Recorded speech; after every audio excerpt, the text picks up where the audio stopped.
Good evening, ladies and gentlemen, and welcome to another episode of Fake Accents Unite. I am joined, as always, by the venerable British gentleman, the Britisher. Good evening, sir.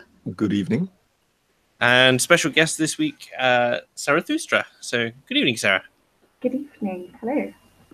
It's lovely. And we all had, do we have if not an enjoyable, then an at least an emotive centenary of the armistice this week? Very much so, yeah. Did anyone watch the Peter Jackson film last night? Was there a Peter Jackson film on last night? Remember he was making that the coloured documentary? Not. Yes. Sorry, First World War in colour. Yes, the redone version. I didn't catch it. Was it on the BBC? Yes, it was very beautiful. I'm sure I'll have to catch up to it on iPlayer for the sake of convenience. I think I've also seen a similar thing which Netflix have released about World War II. So recolored, which has just come out. So I'm really excited to that. Ooh, that sounds good. Nice. Nice to see plenty of people in chat. Good evening, Dominic. You're somewhat here this evening. And good evening, Show Comment Man, Break88, and the like. Nice to see you. So I got a few things for you this evening. Are you still alive and with us, Britisher, by the way? Just about. I am trying to eat cake and trying not to make too much noise while doing it. I would never have known. Are you on the third slice? Is that why you're horrendously embarrassed? Oh, very much so. Is it Victoria Sponge? If it comes to slices, I will readily eat the third slice. But much as to AA's chagrin, I wouldn't be embarrassed about it. I'll be telling him later. I went on a stream last night with the Britisher, with the academic agent, my leftist comrade in arms, as Britisher knows him, and we basically were running through things like the midterms and immigration and stuff like that, and it was just me, him, and Liz. And the whole thing was us ripping into AA statistics for not being in depth enough. Pretty much from like 10:30 until like 1:30 in the morning. Like that, does he? He was like he got a little bit irate, and he's been really upset about this whole Jim Acosta thing. Oh bless! I miss him on Twitter. I do miss him. So many people. What was the problem with the Jim Acosta thing? What was the cause to be upset? So the video of him pushing away the intern who. Yes. Yeah, the one that Alex Jones Infowars doctored, yes. Yes, the doctored video. That's not a doctored video. And basically, all the media, like people like Stephen Colbert and all that, his ilk, I forget their names, NPCs that they are. Basically, we're going, this is all doctored footage and it's clearly not as bad as all that and that sort of thing. And it's just like AA's going, they're blatantly lying. It's Orwellian level lying to their face, No, so hang on. The video was not doctored. The video is not doctored, no. As far as I'm aware, unless new information has come to light. Well, I just remember seeing two versions on the BBC, in which one seemed to be, it's almost as if at a certain point it was sped up. In order to make his intervention with his hand, which was very gentle and very gradual, look much more, sort of karate chop-like. Yes. It was slowed. To my mind, it looked as if they had been doctoring. I mean, are you telling me I've been sold a complete blank? Not entirely sure. I did when I made my video about it. I had the slowed down footage. So they slowed it down and then sped a bit up. It seems to be a little bit suspect, but I don't know. I don't know. I know that the BBC is biased, but it's not really like them to make something up completely, if you know what I mean. I don't know. If anyone in chat knows, can you tweet it at me and we'll bring it up later on. Apparently, Tom Lomax has already declared that clearly I'm a leftist. What does Alex Jones say? Mr. Lomax, you are mistaken. I am the one whose channel is not monetized. No, you're the one. Not the person who is in favour with the this kind of social justice social media platforms. Yes, but cis white males. Other people one could point to, I shall not name names, of course, whose channels are monetized, clearly are in favour with the social justice social media platforms. Oh, evidently. They would have to obviously be the leftists. And if people remember, on Twitter recently, I published some photographic evidence of just how leftist they are. I rest my case. Is this your picture of Che Guevara and oh, good grief, what's the other one? Fidel Castro. Your friend Fidel, yes. Yes. Also known as AA, yes. Yeah. This is ridiculous. I think I told you to keep your mouth shut. Why aren't you? Yes, in a very totalitarian manner, if I recall. I believe deliberately so. PJW's done a good video on the fact that it was 2 different compression rates. There was no doctoring. It's an artifact because of switching between video formats. They zoomed in, but nothing else. It wasn't doctored. There you go. Theoretically, but we shall have to see. Did you at least, given that you wholly reject the clear and evident proof that I provided on your leftist background, did you at least appreciate the more recent contribution? Well, I say more recent. The more recent discovery of an old memento I had dropped down the back of the city. Was this a Where's Britisher type deal? Sorry? Was this a Where's Britisher type deal? It wasn't so much a Where's Britisher type deal. It was more a matter of what was Britisher doing round about 2500 BC. Oh, you mean the Stonehenge image? Indeed, yes. Let me see if I can find this. Which then led to a rather amusing exchange, I believe, with a gentleman called Shinobi Yaka. Of course. Who, of course, also has a very good, very sound, to use Sir Humphrey's wording, a very sound channel. Very sound, yes, which hasn't been monetized either. I would like to point out that his channel, being sound, also isn't monetized. I really don't understand it. I have absolutely no idea. Like, in a genuine context, and aside from the whole Mark's a leftist meme, I have no idea. Well, British is generating a meme. That's what he's doing. It is somewhat telling, that some people, are in re-review forever, whereas other people get put into kind of accelerated monetization. It's because you're in YouTube purgatory right now, and you don't even know what you've done wrong. Much like the inquisitorial class won't tell you what you've done wrong. Oh, bless! Like Joseph K. Has someone where you monetize and it's suspended, or you've never been monetized? No, I've never been monetized. Really? Oh my gosh! I applied for monetization, and they told me that they had reviewed my channel, and they couldn't quite decide whether my channel was suitable for monetization.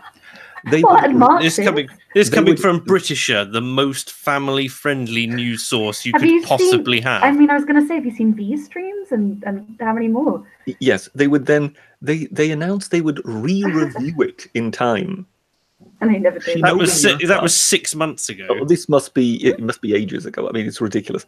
Shinobi Yaka got the same message, and of course, if you recall, Shinobi is also. His channel also is I mean, dreadfully controversial. Not. Yes. And therefore, the two of us are basically being denied monetization for apparently no reason whatsoever. And therefore, I think it is fairly obvious that we are obviously, it's due to our positions on social justice. We are clearly not in league with that particular kind of leftist viewpoint. It doesn't matter that my first two. It doesn't matter that other people apparently. Apparently, I cuck to the mainstream agenda, Sarah. That's what British is saying. With my video rinsing out brown racists on the BBC. Yes. Brown racists. Yes. All right. Yeah. A glowing about candle. But very strange. Oh, that is odd. That is odd. So this is the image British is talking about. You can see him power posing as he stands above the With a rather long whip. Yes. The underclass. With a rather long whip, yes. It's a bit Overseeing the Indiana Jones, underclass isn't and it? making sure they pull hard enough on those boulders. Yes. He's very much a British lings, like surrounded by his British lings, the Britisher. Is that a mattress you're standing on? The Stonehenge mattress, yes, the famous one.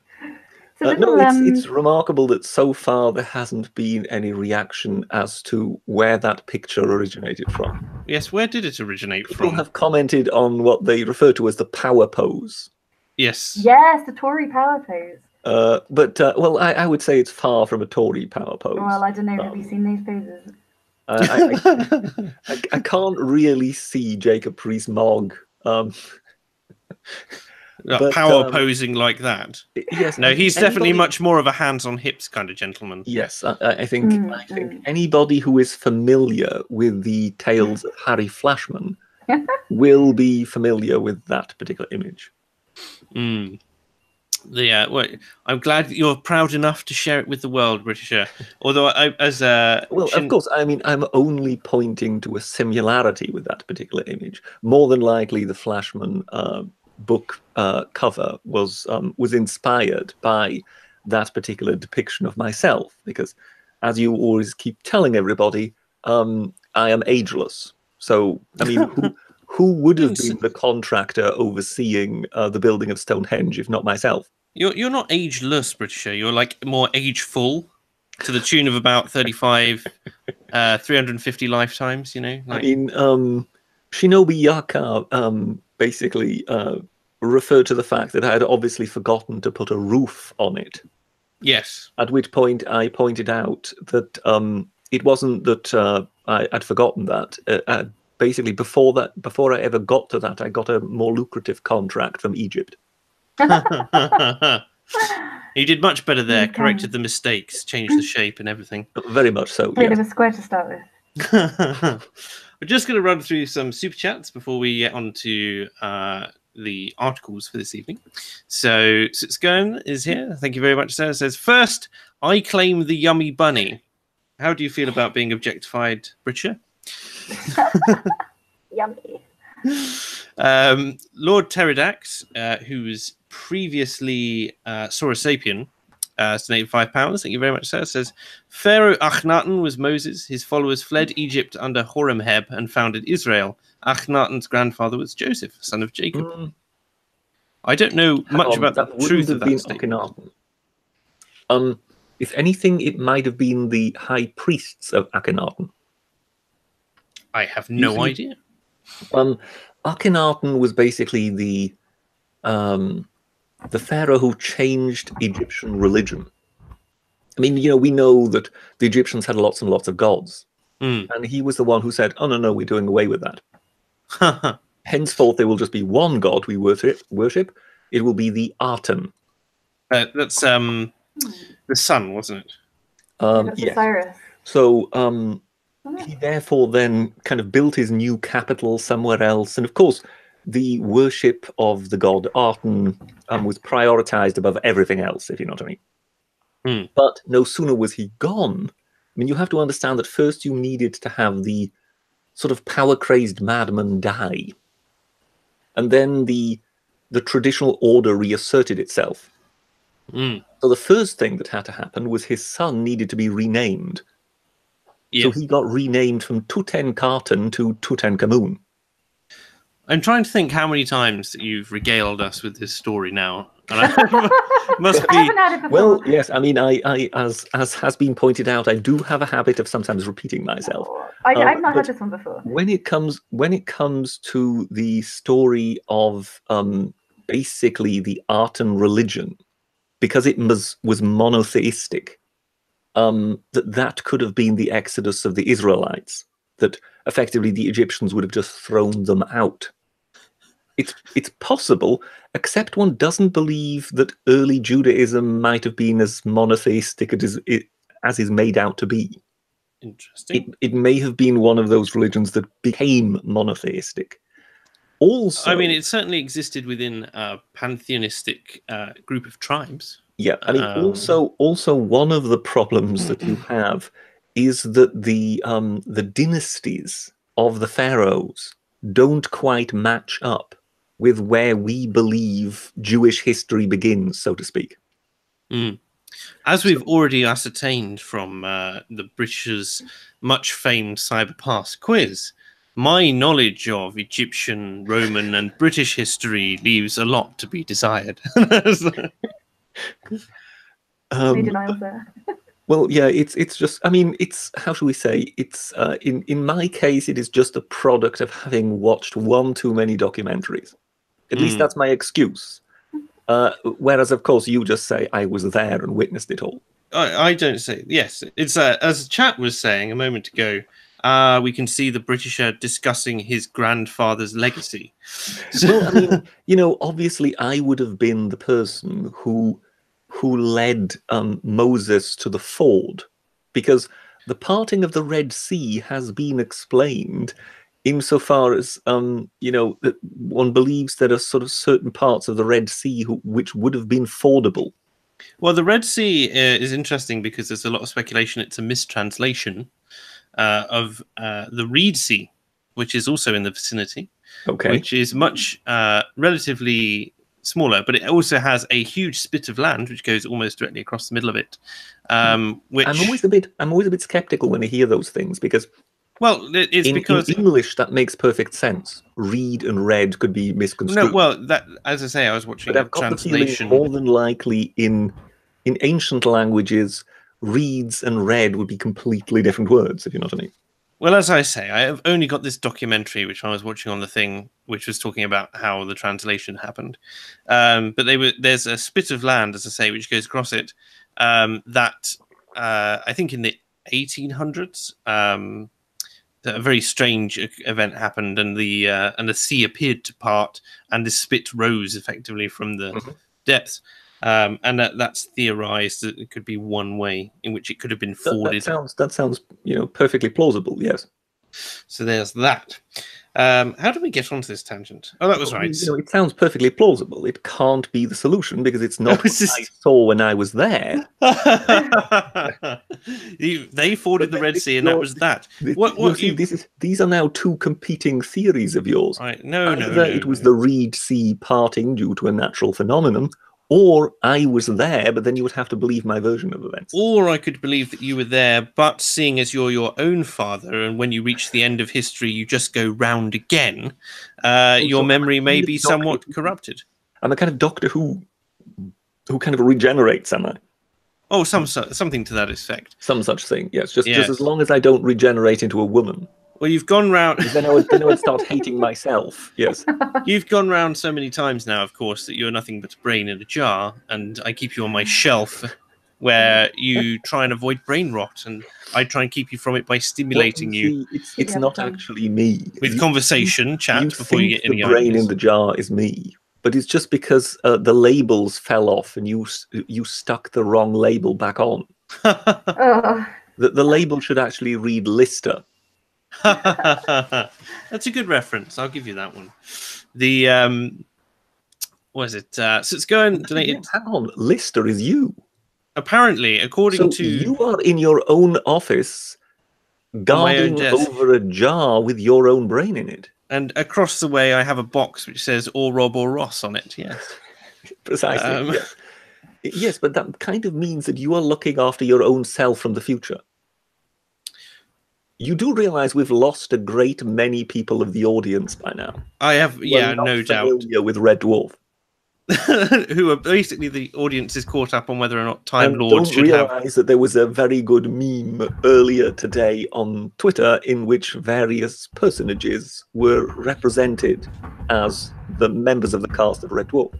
Indeed. Well, that would be because I posted it. There is that. Yes. Not of my own design, unfortunately, but it is from the deep lore, as it tends to be. Let me try and find it, actually. So that's Reed Dwarf, is it? It's Reed Dwarf, yes. That is very, very droll. Very droll. Oh, come on, where is it now? I believe you were saying you couldn't stand it. Or something to that. Me? No, a Britisher couldn't stand this this particular meme, but I can't seem to find it. I thought, I believe I expressed it as something like utterly unacceptable. Let me see. Yes, and you also replied with "Tongue-Tied," the song from Red Dwarf. Yes, because it involved 3 of the cast in the image, but Tongue-Tied wouldn't involve that particular member of the cast that was represented as me. Interestingly about that song, they actually spent about 60-70% of their rehearsal time trying to get that dance routine correct. And Danny, who plays the cat, was obsessed with it, going and adding bits to it every time they went through again. Well, that sounds a bit like Porridge. Most of the rehearsal time for the entire series was always taken up by the Scottish actor who played Mackay, the warden, the guard. I haven't seen that much Porridge. He just always wanted to have another go and try again. And Ronnie Barker needed to kind of tell him, you do realize I'm supposed to also rehearse with everybody else. Yes. 90% of the other part of the program. Oh dear. Then in all fairness, those moments between Mackay and him do tend to be the best ones in the series. Yes, but as I say, I do find it completely and utterly unacceptable, of course, that I am the mother hen clucking robot. But at least AA is the smarmy git. There is that, yes. There is that. And I love this seems to be quite a deep Photoshop job. You know, they've even added angular lines to your face. What is it? My face is also tinged. And then in the background where Holly is, you can see it's actually based Liz's face. Because apparently she'd be the voice of reason, but also slightly insane. Well, I wouldn't call Holly the voice of reason, to be honest. It was in certain places. Maybe when she had an IQ of 5,000 or whatever it was. So basically, we're looking at, for those people unfamiliar with Red Dwarf, we're looking at the, well, frankly, balmy ship's computer that is Holly, which is the lady on screen, which is based Liz. Then we're looking at the mother hen clucking neurotic robot, which in this case would be myself. And O loves doing laundry. Precisely, yes. He likes nothing more than scrubbing gussets of soiled underpants, yes. Yes, and the only way he can find to dry bras is by putting them on his head, which changes the shape of them irreparably. Yes, Miss Kachansky is not amused. Then we have the cat that basically is descended from cats, basically as we are descended from apes, descended from cats. He is therefore utterly vain, cares about nothing other than what he looks like. And I mean, you could be starving to death next to him, and he wouldn't lift a finger, because the only thing that matters to a cat is the cat. Indeed. Then we, of course, have Lister, who is the last person, the last human alive in the universe, who just happens to be the world's greatest slob. Yeah. I got relegated to Lister. What was it? Doesn't he drink sort of doesn't he drink cold vindaloo sauce for breakfast or something like that? Yeah, and he grates onions on top of his cereal, which is indeed, yeah. And then you have the anally retentive hologram that is aptly named Rimmer, Arnold Rimmer. Often famed for having people say, "Please don't call me Rimmer because of the way you call me Rimmer." Rimmer, to rhyme with scum. who is here aptly represented by AA. At his own anybody who is familiar with the series of Red Dwarf will realize that in a parallel universe, there is the polar opposite version of Rimmer, who rather than being Arnold Rimmer is Ace Rimmer. Yes. And once this live stream is over, I challenge all of you to just look up Ace Rimmer on YouTube, and I swear you'll have a laugh. an amazing time riding a crocodile in a skydive. Yes, it's incredible. Yes, a skydive surf on a crocodile. Yes. Yes, and so on forth. I think right. my favourite line in that particular clip is "He's a sauerkraut." Oh, that's a keeper, that one. Oh dear. So Scruton donated 50 Denmarkian kroner. I don't know, is it Denmark kroner? Something like that. Danish. Danish kroner. That's the one. Less crying, more live streaming will be there for you, Britisher. This one can be for the ever honourable Pith Helmet. Liberal Zardos donated £2. Says it was Ben and Jerry's what won it, which I assume is just in reference to the Resist ice cream, which was such a travesty and a failure. Joe Neverton's donated £2. Thank you very much. It says, "Look at the Britishers' power pose. It's pure testosterone." Dr. Martin Luther Pepe has donated. Dr. Martin Luther Pepe. I love that. That's who's donated 20 Swedish krona in order to call me a leftist sleeper agent. Does Dr. Martin Luther Pepe always begin speeches with "I had a re"? No, he says "I have a meme." Oh, very good. Is it Junior or? It doesn't say. It doesn't say. Could be either. Could be both. Knowing Pepe. Wow. And knowing Pepe. And Joel Kelly has donated £2. Thank you very much, sir. Says Britisher is the young William Hartnell's Doctor Who. So there we go. Thank you very much, everyone. I'm going to go on to, let me see, what have we got? We'll start with Stormzy this week. I think it's probably a good thing. So do you know what Stormzy's done? He has I don't know who is Stormzy. No idea. I mean, I think we'd have to ask, his great pal and friend, Jeremy Corbyn, who is very close to Stormzy, isn't he? No. Apparently so. Is this is it a rapper or some such? He is a musician, yeah. Where is AA what was that little guy that AA was talking about the other week? I don't know, Lil Wayne or something like that. I don't know. Mace or something like that. That was it, yeah. Who put me in there with P Diddy or Puff Daddy or something like that. That's it, Puff Diddy. Like all these ridiculous names. Okay. But this is Stormzy here. Okay, so it's a Stormzy scholarship. There is a Stormzy scholarship, which is exclusively for black people. I see. His idea is that he will fund effectively, I think it's 2 black students on a scholarship at Cambridge. But there's been some Oxford?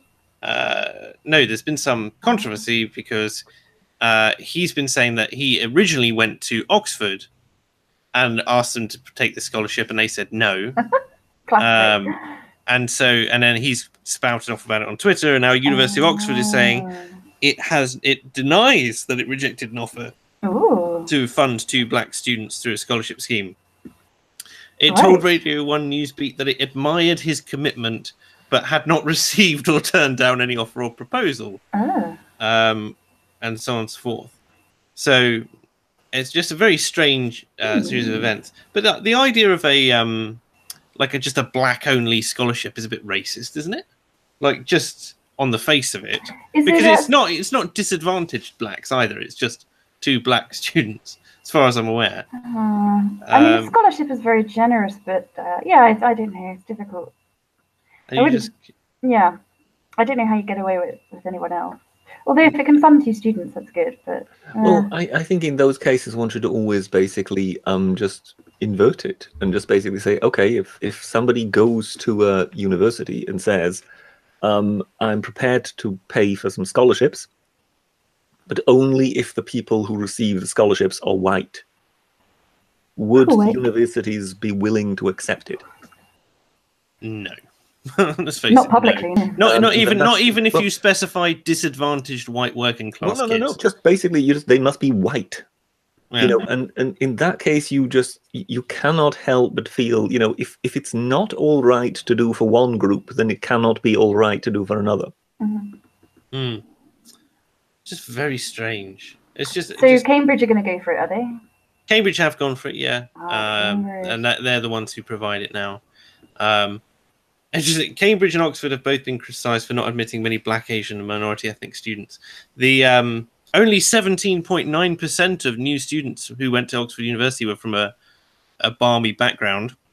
But the funny thing about that is that's an overrepresentation in terms of overall population. Absolutely, yes. So it's like you're criticised for not taking over double the local native population. It's funny how how sort of the importance of cricket ranks when it comes to university applications and so on.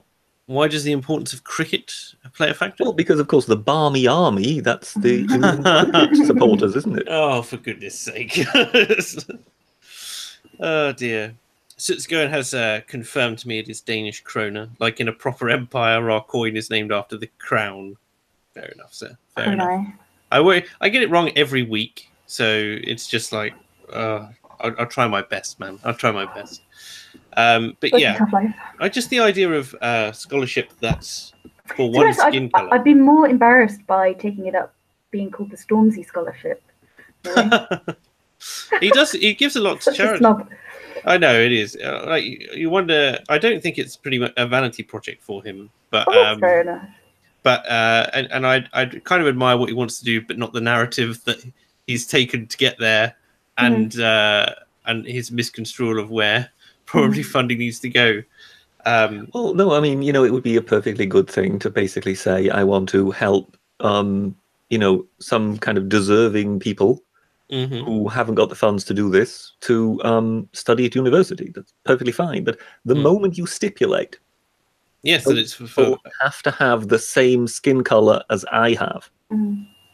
It's just, I mean, into dodgy territory. I don't know how it got past basically legal backing, because surely it's illegal. Give it under the laws that you can't discriminate. This is just it. I mean, strictly speaking, the BBC telling people we are looking for interns, white people need not apply.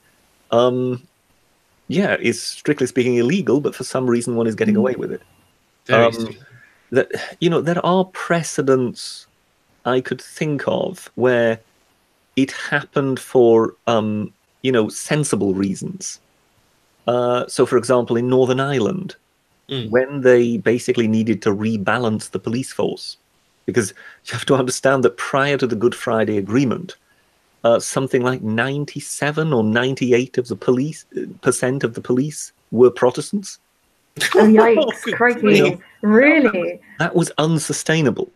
Yeah. So therefore, for a period of years, obviously they only ever hired Catholics.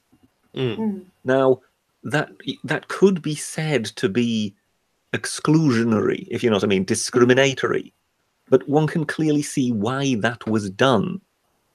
But when it comes to just basically saying somebody who receives some benefit, whether it be from the state or from someone else, or he must have this particular racial background, yeah, it grates, is the only thing I can say. Well, particularly given that Britain has never really operated along racial lines. Oh, no, not at all. No, so, I mean, it's a well-known fact that, for example, when American troops came to Britain in the Second World War and displayed, wildly racist attitudes towards their own black comrades, that basically you had units made up of blacks, mainly in kind of sort of support roles, if you know what I mean.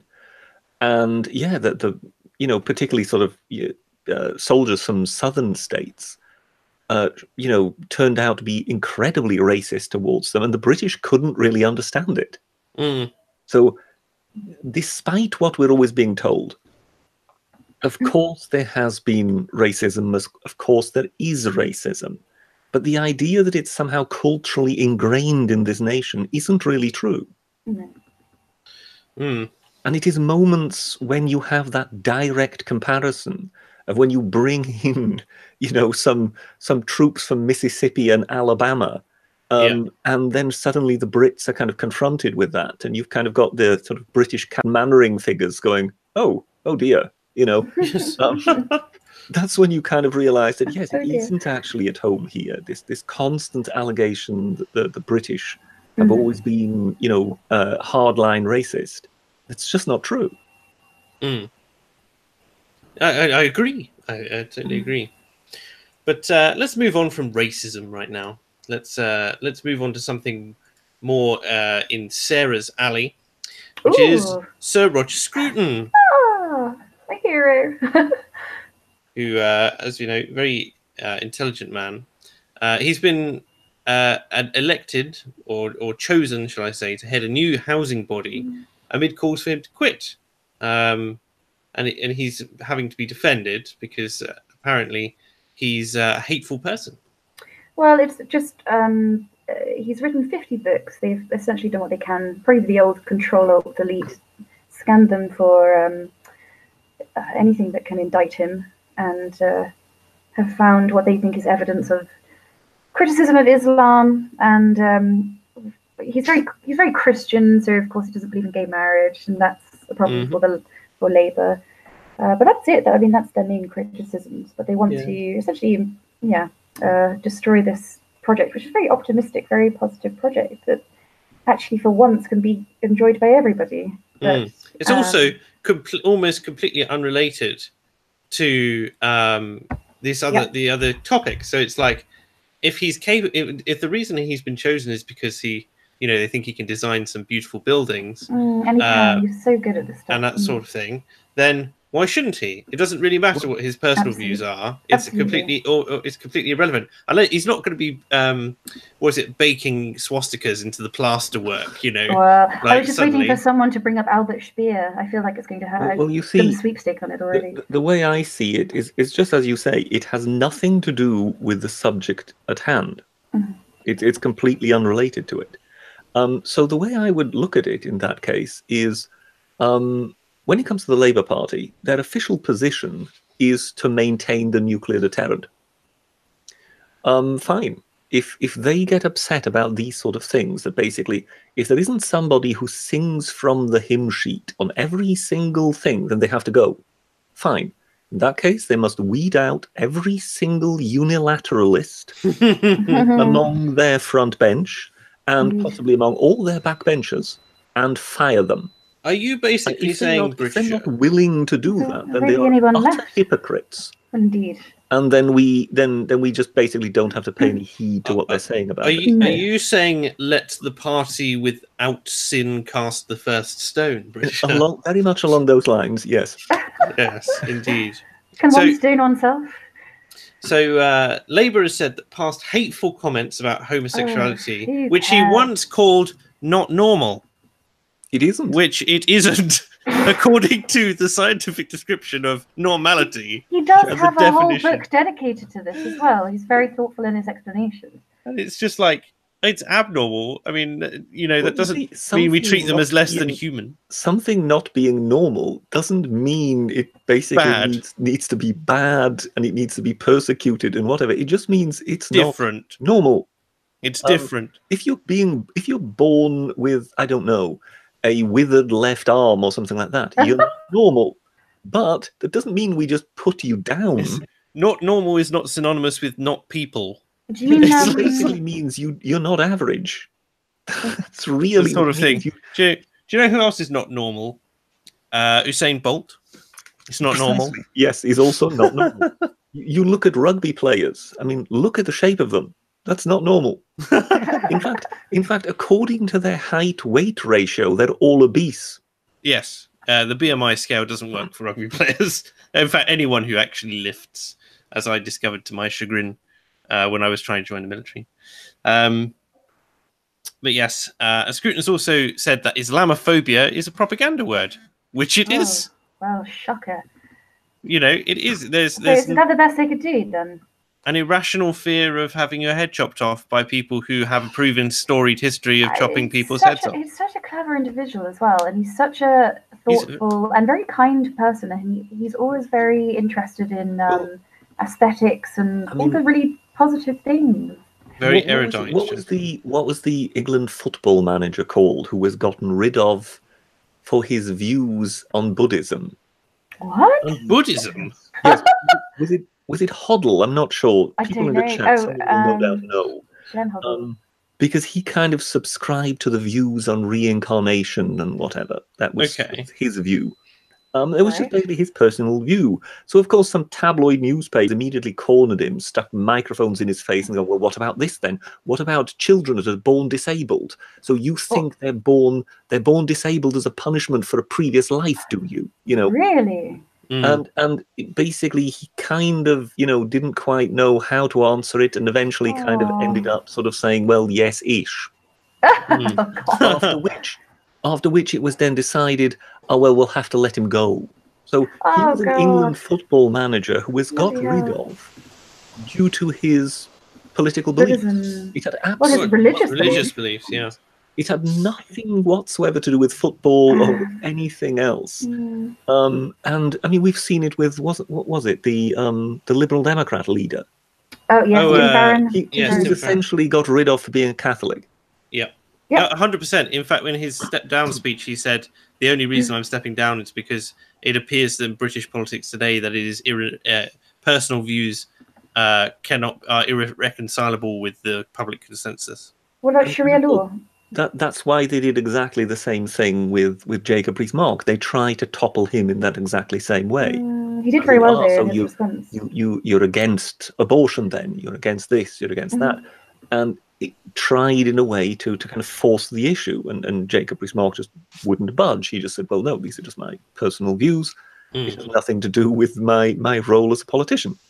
And this is just it, this idea that you must subscribe to every single little point on the list.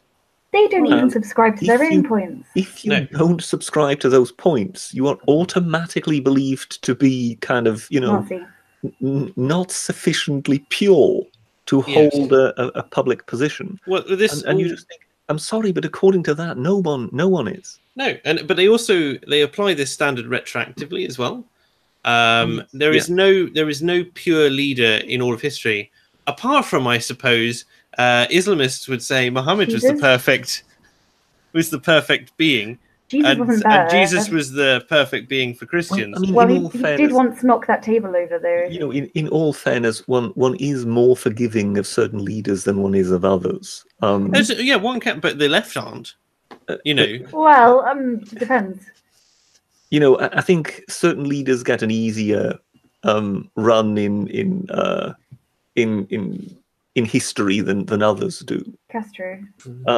Trying to do the right thing. Well, yes, because they're perhaps seen as sort of overall fairly decent. They were kind of good at what they did, but behind the scenes there was perhaps a few dirty shenanigans going on. But oh no, we won't bother about that. So no, he's still okay. I mean, obviously everybody knows that I love boring for England when it comes to Roman history. And for example, when it comes to Trajan, who is generally regarded as one of the best ever Roman emperors, yes, he did seem to have a liking for young boys. Ooh. So do you understand what I mean? So here he is seen as a great leader, but at the same time, he also had that in the negative tally, if you know what I mean.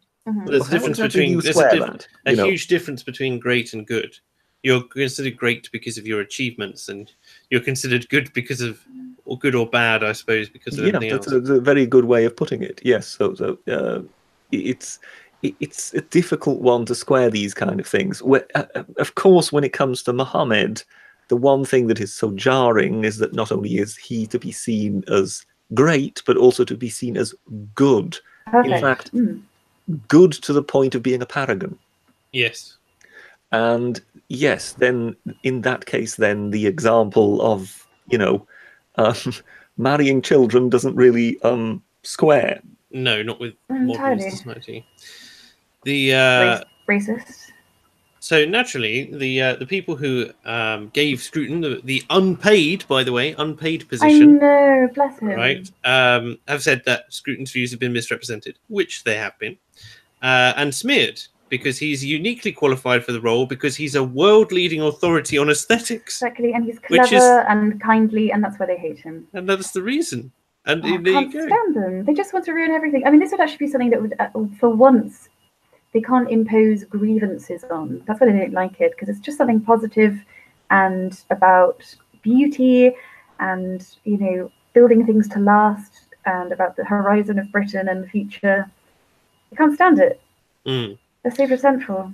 There's so here's a couple of the things, a couple more things he said which are apparently controversial. And this one I think is just pure sass. He said lesbianism is usually an attempt by a woman to find that committed love she can't get from men anymore. Oi. And in a 2005 lecture, he said date rape was not a crime. 2005? No, he didn't. And Come on. Well, that will clearly be quoted completely out of context. Oh yes. Apparently, what supposed victims were actually saying was the whole thing went too quickly. I was not prepared, so consent is withdrawn, as it were, in retrospect. And I imagine that he's talking at that point about false claims and that sort of thing. If you forgive me, I have just gone back in my week that was notes for not for this last week, but the one before that. And I've just found a little link because I just thought that story might be of interest in the context of the Labour Party making demands upon this gentleman. Let me just screen share again. We have, let's see. Oh, we got 200 people watching as well. But this was not a story I used at the time. There were others that kind of superseded it at the time. But yes, so here is an MP who has her son working for her for her office, for her MP's office. Yeah, and he's just been convicted of drug dealing. For 2.5 K's worth of drugs on the spot. And he has made the supreme sacrifice of standing down from his position as a counsellor. But not the paid position. But not the paid position of working for Mama. Are they living in social housing as well? And what I mean is, these are the people who are accusing people in an unpaid position of being too homophobic and Islamophobic to have any views on housing. Good grief.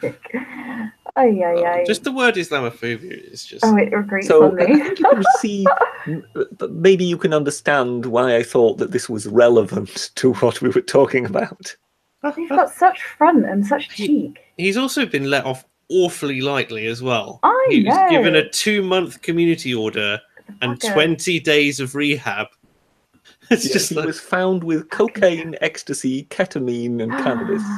Good grief! And I believe it was he was convicted of intent to supply as well. Yeah, so probably they found his contacts list where he's listed as dealer. Yes, surprise.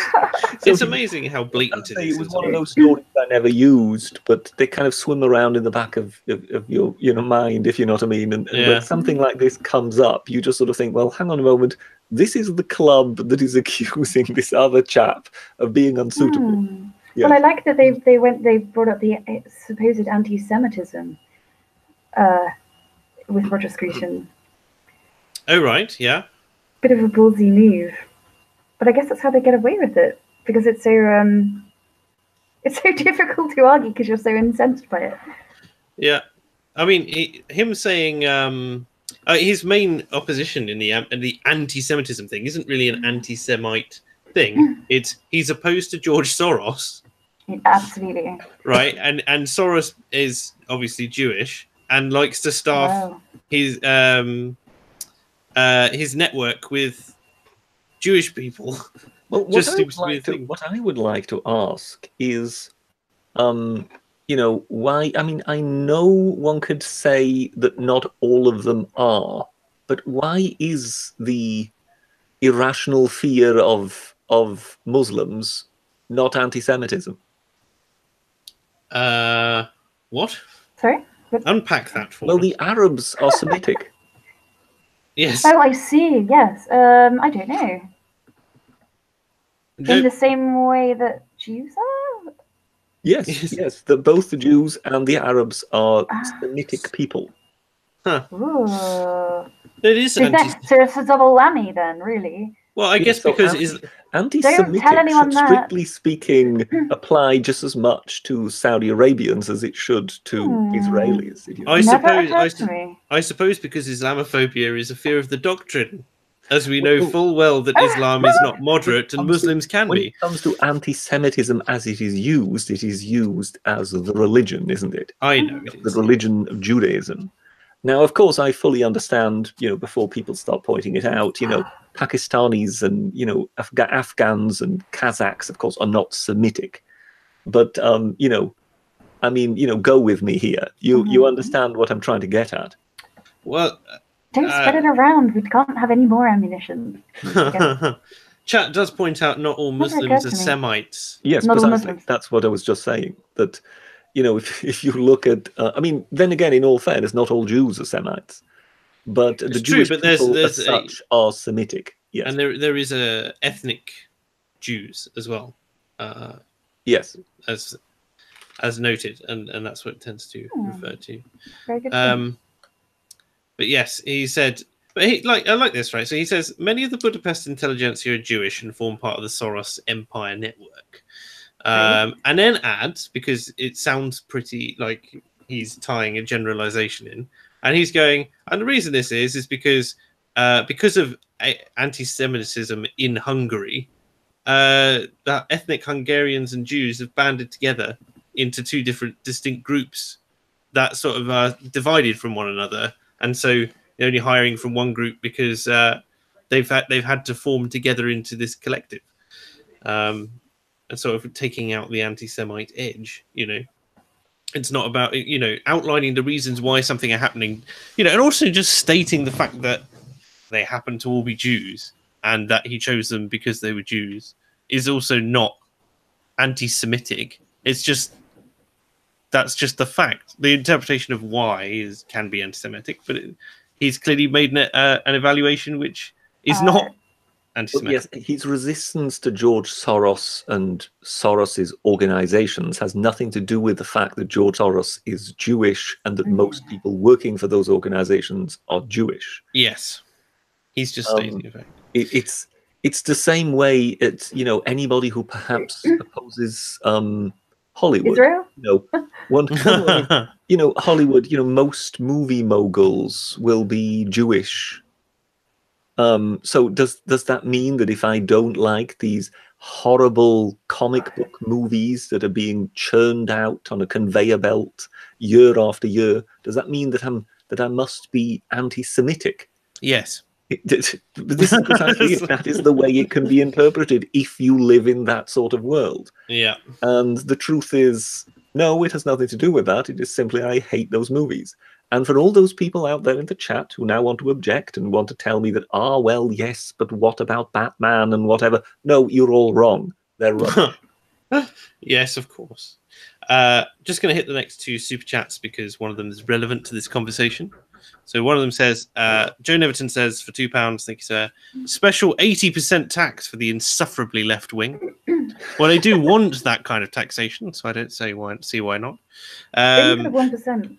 Yes, they don't seem to realise that they're they don't want it for the 1%, they want it for the 10%, but they fail to realise that on a global statistic scale, they are the 10%. So there you go. And in their globalised economy they want, of course, that would make sense they get taxed 80%. Silly Sailor for £5 says, speaking of Jews, did you see Mossad troll Mahmoud Ahmadinejad on Twitter? No. Mahmoud Ahmadinejad. That's the one. Thank you for the pronunciation. Let me see. Mossad has been trolling. Apparently so. So was that Mossad, as in the real Mossad, or Mossad who just happened to be someone who just calls himself Mossad on Twitter?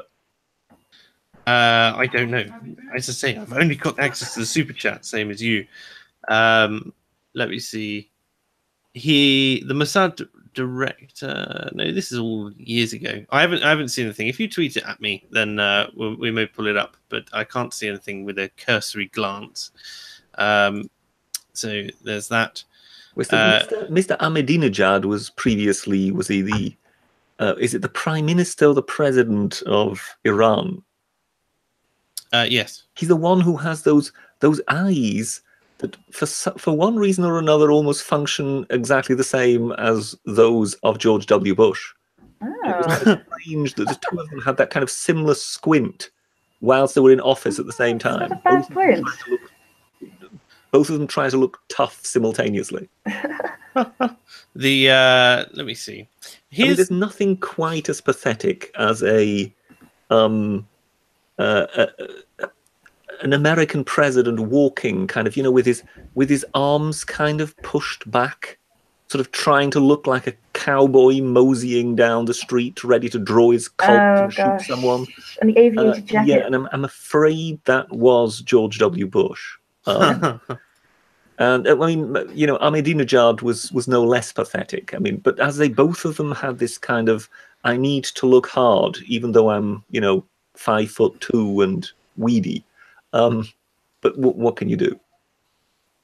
Speaking as a I'm just wondering whether there are any people out in the chat who kind of know what I'm talking about when I refer to the eyes, because it was striking sort of like that both of them after had a pair of sunglasses.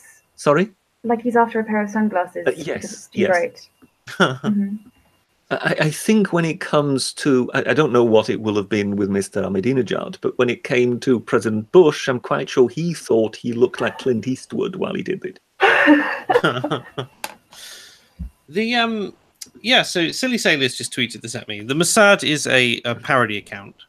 So it was a parody account. Okay. It does. It says not associated with the Mossad, but they wish they were. Yes, Mahmoud Ahmadinejad said, human beings find their true meaning through #freedom. Freedom has no meaning with limitations. Limitations on freedom leads to dictatorship. And Mossad said, apologies, we tweeted from the wrong account again. Claiming that they're running Iran, of course. Very funny, very funny. What were we talking about? Scruton. Yes. So there's a line in this article. Who was it again who is referred to Ahmadinejad as Ahmadinejad? I don't know, probably the same. I don't know, there was some comedian that did that, but yeah. Probably down the same people who what was the name of the president of Serbia back when that whole civil war was going down? Slobodan Milosevic or something.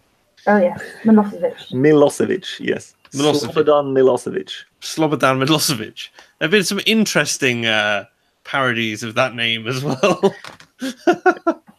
over time. But we wouldn't say them here because we're far too family friendly, aren't we? Stumbled across one.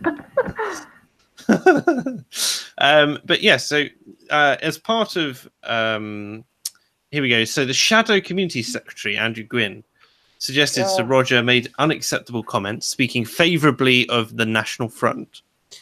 And he said, if we are going to have a society which welcomes free speech, we should hold people to account for what they use that privilege to say, he said. And to a degree, I agree. They don't believe in free speech. Exactly. Well, to a degree, I agree that there should be social consequences, shall we say.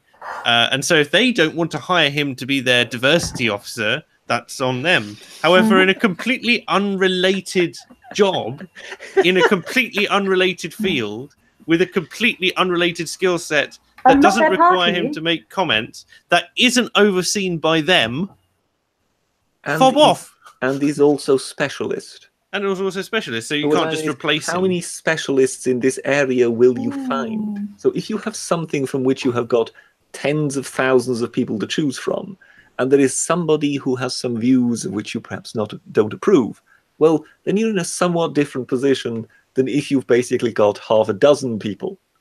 And then you say, oh, well, yes, but these people don't hold the right views. So, yes.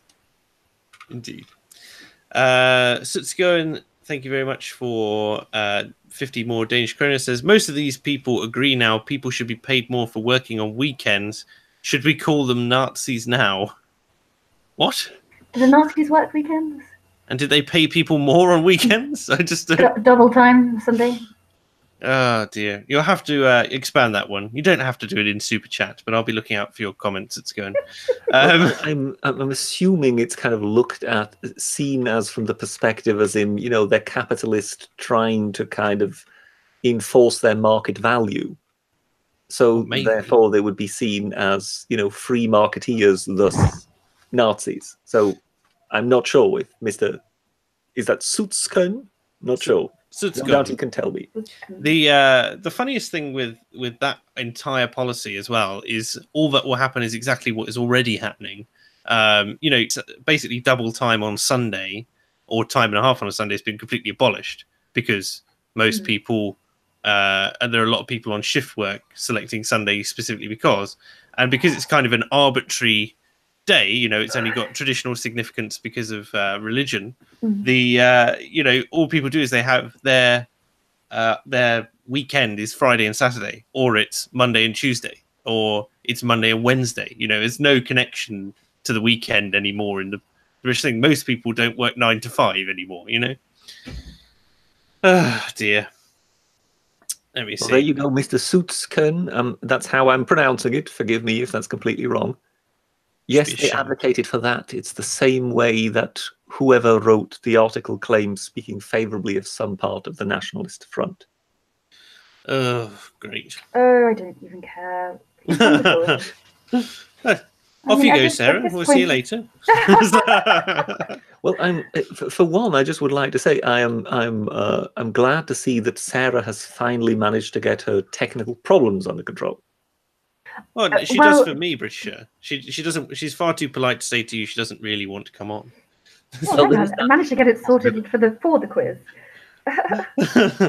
Rather embarrassingly, it was just that the microphone was turned all the way down. Shut up. This is on the control panel, which I didn't know was a thing. Well, what was that you tweeted earlier today about techno something? Oh, techno-masculinity. Like, yes, it's a new sort of techno-masculinity. So there you go. I think we've just seen techno-masculinity in action there, haven't we? Toxic masculinity. So, but this is the kind of virtual Anita Sarkeesian form. Yes, I've been sort of victimized by the patriarchal cyber structure. Victimized every day by the left at your university. So I suppose it's about time that the patriarchy got its word in edgeways. Well, very interestingly enough, somebody I know very well, a very senior academic, has been actually started a lawsuit against some students who falsely claimed that he was flirting with eugenics, some leftists. So he's actually decided to take actual legal action. So I'm very interested to see what happens. Grief. He nearly lost the plot. He didn't decide to just basically go with it, try to trigger them by from then on only wearing brown shirts and growing a tiny wee little moustache under his nose. It was something innocuous, like they'd seen him in favour of, I don't know, criticising Sadiq Khan, I think. Anyway, there we are. Well, God forbid a politician be criticised. Well, indeed. But yeah, we'll see what happens. What are you laughing at? Makes me nervous when you laugh when I'm speaking. Say, well, did he say something in support of the Conservatives or something like that? And then you said, "Oh Christ, is that wild?" Before I even got to say that, you said, "Oh, I think it was something about criticising Sadiq Khan." That's why I couldn't help but laugh. He's not that wild. Not that right wing. I mean, he's not a socialist. Dr. Martin Luther Pepe says, "If you wish to pronounce if you wish to pronounce Scruton properly, you need to shove a potato down your throat." Saskatchewan. It's Scruton, according to Scruton. But there you go. And Scruton replied almost immediately and said, it's "Silent Swede." So it's not an umlaut. Oh. So it is pronounced as two separate letters then, is it? O-N, O-E-N. So apparently Scruton, as opposed to Scruton. Yes, Scruton. Yeah, it's not an O-N. So there we go. Appear to be having a war between various Scandinavian nations going on in Super Chat right now. You enjoy that. As Scruton says, "Silent Swede," and Dr. Martin Luther Pepe replies, "Danish devil." So there you go. Need to hear you say that. Talking to vegetables now. Apparently so. So it's going and says Swede. There's nothing else there. It's just Swede. Swede. Oh, good grief. We'll just wait for the other side to call him a turnip now. And then we'll get carrot face and all sorts. Eventually we'll move on to cabbage. That sort of thing. But no one will ever go with potato because that's reserved for the Irish. Oh, but I have Irish friends. It's okay. Or I can say it's okay. I have potatoes. What was he called? What was the Prussian leader that was the great? Prussian the Great. Frederick, wasn't it? Frederick the Great. Okay. Yes. He was the one who tricked the Germans into introducing the potato into Germany. He tricked them? Yes. And how does one trick another nation into taking on the potato? It's a beautiful tale. And that is that basically he tried and the farmers just didn't want to know because they were deeply traditional and they just wanted to stick with the crops they knew. Mm. And he had obviously seen the potato kind of introduced in other countries and sort of thought, well, how do I get my people to accept it? Eventually he came up with an idea, and that is he planted it on his own royal estates. Okay. But then he posted guards to guard the fields. But the guards were under instructions that if they actually saw some silhouettes flitting about in the dark, they were to ignore them. Okay. So, of course, the farmers concluded that there must be something fairly valuable in those fields. So it was guarded. Very special. The king's vegetable. So they went to, steal the king's vegetable and then began planting it themselves. And that's how he managed to get the Germans to introduce potatoes. Incredibly crafty. The Germans being I think you can see that there was various reasons why Frederick became known as Frederick the Great. He was a crafty person, yes. I think they still leave potatoes on his grave. Do they? I'm sure I remember seeing that. I don't know where I read that, but I remember it tickling me. Well, didn't they move him to Sanssouci? Yes. I believe they kind of moved his body at some point, didn't they? Yes, you're right. That's it. Mm-hmm. They do indeed put potatoes on Frederick the Great's grave. Amazing. Yes, in fact, they pile up a great deal of them. Apparently, a bit like the stones left on Schindler's grave at the end of Schindler's List. They put potatoes on Frederick the Great's. Here we are.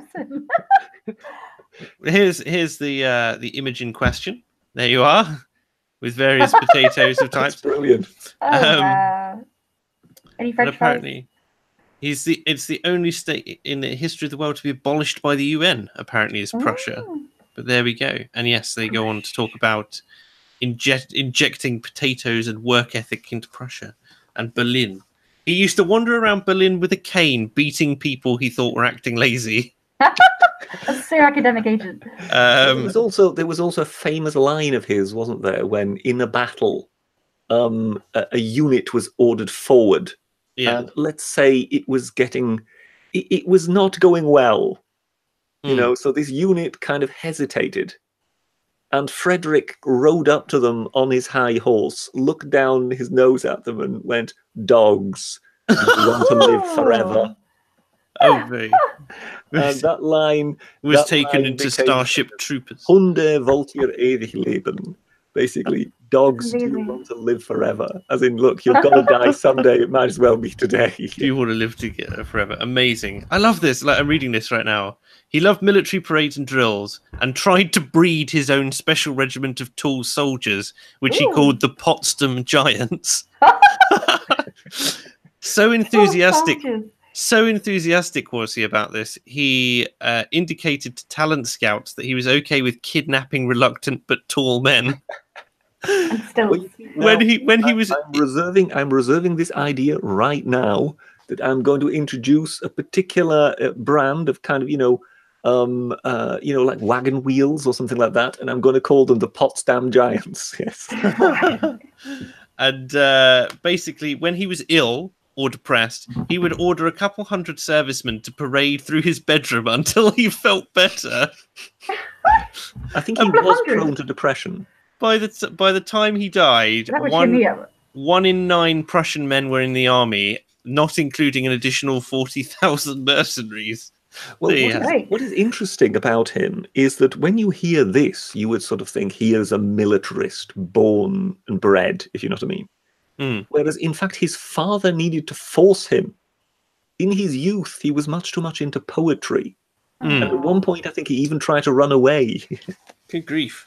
So he was basically sort of, hammered into the shape of the soldier king by his father, who insisted he be that. Interesting. So he must have been a sort of completely conflicted person, which is why when then finally he did become successful and, he had money in the coffers, he built his famous palace, Sanssouci. So he definitely had an artistic bent, but it was completely suppressed in order to be the warrior king. I'm loving some of these things. He would deliver his rallying cry, Prussia needs you now, after swacking them on the head, and then lecture the aggrieved on how they ought to be knitting, or that young men should be marching or taking guns apart and putting them back together instead of sitting around playing cards. If a minister, it's a church minister, spent more than an hour preaching on a Sunday, it was considered excessive and the preacher was given a fine. On one occasion, a peasant saw him and ran the opposite direction, and Frederick chased him down and asked why he ran away. When the man replied he was afraid, Wilhelm shouted, "You should love me," and beat him senseless with his cane. It kind of reminds me of centurions in the Roman army had a stick. They had a vine stick with them. Okay. And apparently, I think it's according to the gravestone of one particular centurion that one has found. On it, he basically had a nickname. Okay. And it was "Bring me another." So basically, after he had broken the stick over a soldier's head, if you know what I mean, he would just basically turn to someone else and go, "Bring me another." I knew one too many people like that. It's just so funny. On top of his belief that the whole of Prussia should be in a constant state of workaholism, he was incredibly frugal, sold the royal yacht, fired all the court musicians. If he thought a woman was dressed too extravagantly on the street, he would rip off her clothing. Yeah, that's a good excuse, I must grant it. Yes, there you go. It was merely because it was too extravagant, of course. Yes. There couldn't be any other reason. Good grief. He had a problem because... he was a soldier, let's not forget. Yes. He was a terrific dad. He never declared war on anyone because it was too expensive. And groomed his son, also Frederick, to grow up to be a great military strategist. And this is problematic because little Frederick Jr. wanted to be a flutist, or flautist, as it should more properly be. I'm just wondering whether I'm you're conflating the two people. Yes, I'm quite sure it was Frederick the Great, and it was a different. I could be wrong, but I think it was his father that kind of needed to kind of batter it into his head. But I'm glad to be corrected. I'm gonna read this paragraph. Okay. So, strangely enough, Prince Frederick didn't like his father's regimental parenting methods, decided to flee to England. Oh, well, there you go. So you seem to have it right, yes. He and his best friend escaped Berlin, were promptly caught, brought back to an enraged King Frederick, who debated executing his son on grounds of treason, or at least disowning him, but ultimately settled for the lesser punishment of forcing his son to watch his accomplice be decapitated in front of him. Good grief! And people wonder why, I'm quite glad we live in more of a representative democracy than a monarchy. You wonder why he turned into a man who would be beating people with canes. Yes. They called him the Potato King, the Kartoffelkönig. Kartoffelkönig, yes. I love that. That's amazing. Yeah, it's a well-known sort of story that he kind of tricked the people into stealing the potatoes. I've never heard that. Fascinating. I always love a good anecdote, which just takes us away from the depression. We should have a weekly one. We do try, but it's hard to force them out the Britisher. His memory is failing. So. Oh, I'm sure we could find clues between us. Again, the small civil war between Scandinavian nations appears to be spreading. As Joe Neverton says, silence Scandies, Daddy Britain is talking. Scowen replies, the potato-starved famine jockey don't get potatoes. Can someone please inform Count Dankula of that? Yes, of that about particular, yes, for Mad Lads or whatever it is. No. Oh, that'd be so good. The gentleman who likes to refer to himself as Daddy Dankula has just been surpassed by Daddy Britain. I don't think. It's not Puff Daddy Britain. We'll be fine. Diddy Britain. Dr. Martin Luther Pepe, pause for Sarah to laugh, said, Joe Neverton, do you want us to pillage your islands? To which Scowen replies, the Swede has a point. It's time for Danelaw. Oh. Liberal Zardos jumps in to say, eat Ben and Jerry's for peace between Sweden and Norway. Never. But then again, Dane Geld today would be euros, wouldn't it? Dane Geld. Oh, come on, keep up, people. I'm sorry, I'm completely lost. Dane Geld is what you pay the Vikings for them not to raid you. Oh, I see. Yes. But strictly speaking, I mean, Geld is just basically money, really. Yes. So Dane Geld would be euros. I see. It would have been funny if you didn't have to explain it. Haven't we already agreed to pay them something like 29 billion euros? Oh, like just the idea of a divorce bill offends me. It's sufficient to keep Joe Neverton and his island safe. Protection by what's going to protect us? Because the EU, unless it conscripts its army as it's wont to do, is not going to defend us. Otherwise, Ragnar Lothpepe will come over here. Yes, Ragnar Lothpepe. Yes. Scowen says, peace between Norway and Sweden requires Dannebrog. Do you know what Dannebrog is, Bridger? I have heard the expression, but as you say, my memory is failing these days. Let's have a look. See. Oh, flags! The national flag of Denmark. Yes, because I think it's the oldest continuously used flag. If I'm not mistaken, the Dannebrog. It has been used since the 14th century. Yes. So nobody has a claim for an older flag in use than they do. Which is quite a claim. That's not bad. Danegeld is what you get paid to live in peace. Basically taxation. In this case, you paid not to have Eurocrats around. Yes. And Britain is correct. It's the oldest existing nation. Dr. Martin Luther Pepe says, what happened to your union last time? We Swedes destroyed it. Ooh, Scowen replies, to be fair, you ruin all. Forest fires in the subarctic, anyone? Anyone?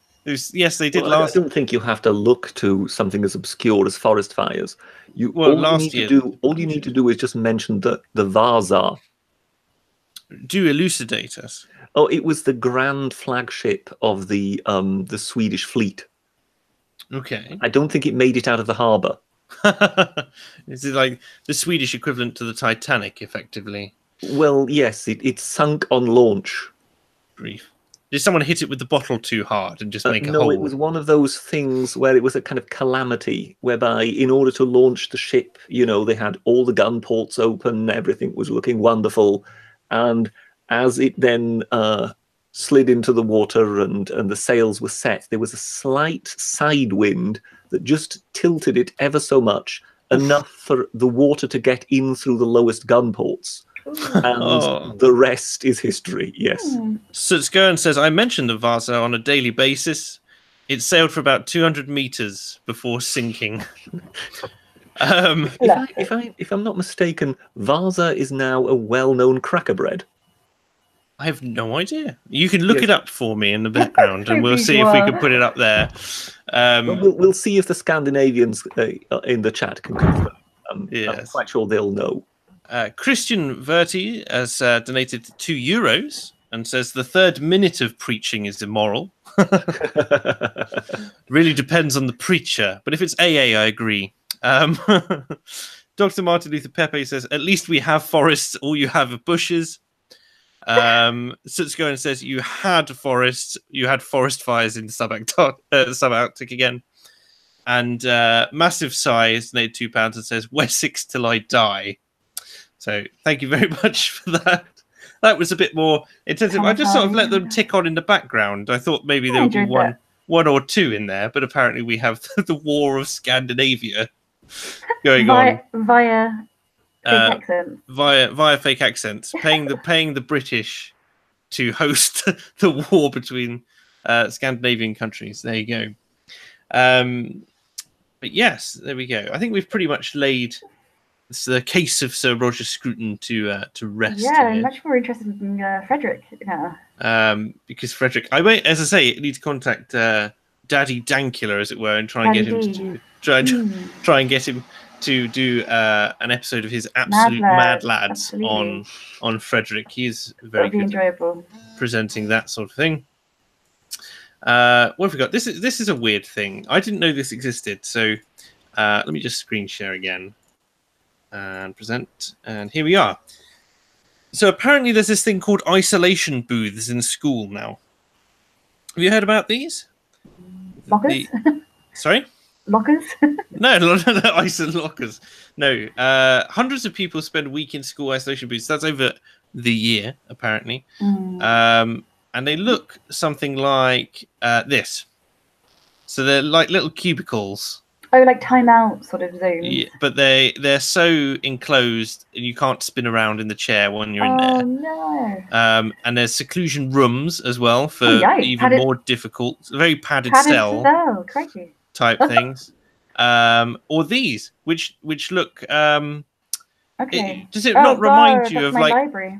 Like Office Space? The film with like all the cubicles, a miniaturized version of Office Space, and you just think, and they're soul crushing anyway. Like there's so much data. There's a reason why they got rid of a lot of the boards. Yeah, but something tells me that that seems to have been designed with very little foresight. Go back to that picture again. This one, yeah. Yes. If you look at the two innermost cubicles, yes. There's only really room for one chair there, isn't there? Yeah. Well, I mean, you can slide the chair in, but you understand what I mean? Mm-hmm. Well, the child won't be able to get out. Floor going on there. But I just you would have thought, a school to have a basic grasp of geometry.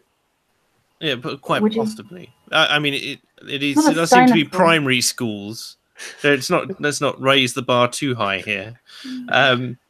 But apparently these have become common usage and to do it. Now, I find this really interesting given that boredom is the most effective motivator for humankind. One of them, next to adversity. Because if you give someone a nasty electric shock and give them a button which will give them that shock, and then ask them if they want to experience a shock again, they go, no, obviously, really nasty shock. You put them in a room alone with the button and nothing else for 15 minutes, and after an average of like 2.5 minutes, they'll press the button again. Doesn't matter who they are, 100% success rate, because the human brain would rather be negatively stimulated than have no stimulation at all.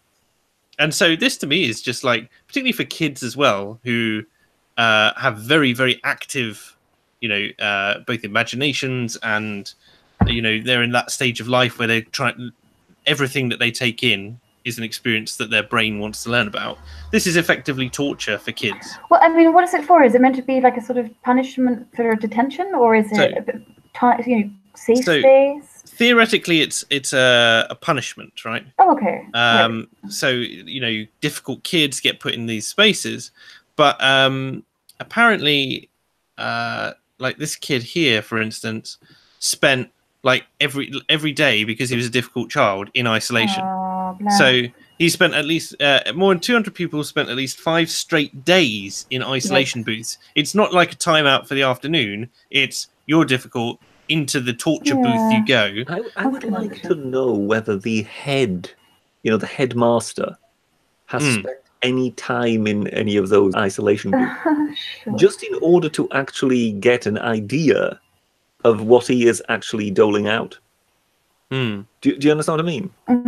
I don't know. Yeah, because I could well imagine, sort of in the abstract, one of these educators could convince himself that it's a good idea, until he kind of forced to endure it himself for sort of a day, if you know what I mean. And then he might very quickly change his mind on that. Yeah, I do, because I remember, I can't remember who it was. I swear I read a news story at one point of parents who had a soundproof room in their house, like it was a music studio or something, and they would lock their kid in there with the light off on a chair with nothing to do for like 8 hours if he was being naughty or whatever. Jesus. And of course, that's considered to be torture. And the parents were rightly punished for it, but because sensory deprivation is horrendous. It's the reason why people don't go into solitary confinement if they can avoid it in prisons, because you go mad. There was the guy. Do you know Vsauce, the channel Vsauce? No. It's a science channel. Spawned many memes, but the guy who did it did a show where he went into a pure isolation booth for something like 3 days or something like that, and he starts off fine, but his entire sense of time gets warped over the course of the entire thing. Now, it is an extreme situation where the light never changes and everything's the same color and stuff like that, but he completely shuts down. He's a very talkative, outgoing bloke, and he's fine up until the point where he believes he should come out, at which point he completely deteriorates and he can't work out where he is, what time it is, what he should be doing, completely stops talking to the camera and giving any feedback, stares at the wall for like 3 hours at a time, stuff like that. Really weird. But just weird. after 3 days, really? Yeah, because he thinks he's in there for like 5 days. Because that's terrible. He completely ruins him. And so this whole isolation, I just think, is a horrible, horrible punishment. Oh, but how long did poor Tommy Robinson spend in isolation as well? Yeah, he had to spend like 2 weeks or whatever. At least he could talk to the guard, apparently, which was that. But yeah, so isn't there a Steve McQueen, a sort of episode in the movie Papillon where he is put in isolation? I don't know. I've not seen it. He's kind of sort of gradually going gaga. Papillon is very much a film I would recommend. It's got Dustin Hoffman and Steve McQueen in on, I think it's Devil's Island, that kind of prisoner colony of the French. Okay. And it's this sort of unbelievable tale of this French prisoner Papillon who is determined to flee. Even though it's an absolute hellhole. There's no chance. There are alligators. There's everything. Good grief. Everything to go against him, but he will not give up and will always seek to get out somehow. And it's once again, it's one of those movies that is horrible, but somehow underneath it all, it's a celebration of the human spirit. And no, if you like Shawshank Redemption, you'll like Papillon. Well, there you go, ladies and gentlemen. You now have your viewing material for the weekend. There you are. So this guy who's obviously got issues, regularly disruptive. He's got fibromyalgia and that sort of thing. Which one questions forcing a child to sit in the same position, facing a wall, in a chair for that sort of period of time. And he's also. I think his parents split up or something has caused him mental distress and so on and so forth. So what he needs is help, not isolation. That's the sort of thing. More than 5,000 children with special educational needs also attended isolation rooms at some stage over the course of the year. And it can be distressing, degrading. It's being used as a gateway to excluding and off-rolling, where pupils are simply removed from a school's register. And the Department for Education obviously says no longer than is necessary, but obviously there's no guidelines on necessary, and that the health, safety, and welfare of pupils must be put first. But there's no nothing like that. And examining the reasons why someone's disruptive. This kid says he used to be athletic. He was happy. He fell ill. It all went downhill, and his father died.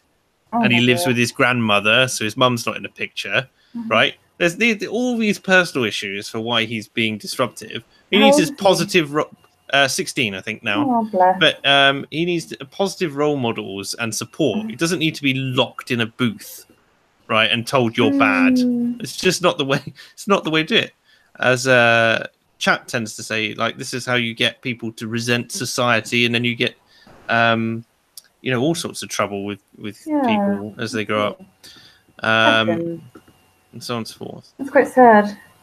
I find it funny how Sarah is just taking on this this persona of being caring and loving and warm-hearted. What do you mean when I'm a complete bitch? if I recall correctly, just only days ago was she blasting poor helpless animals out of the sky with a powerful gun. Have you been shooting again, Sarah? Is that what's going on? They need culling. It's necessary. What have you been shooting? Leftists? Talking of leftists, I've left you a link in the side chat. Well, very well, but we'll let Sarah answer first, and then we'll no, let's see this link. Don't want to admit who you've been. Someone's very keen to change the subject here, so let's let her show you. I love the meme. That's amazing. Here we are.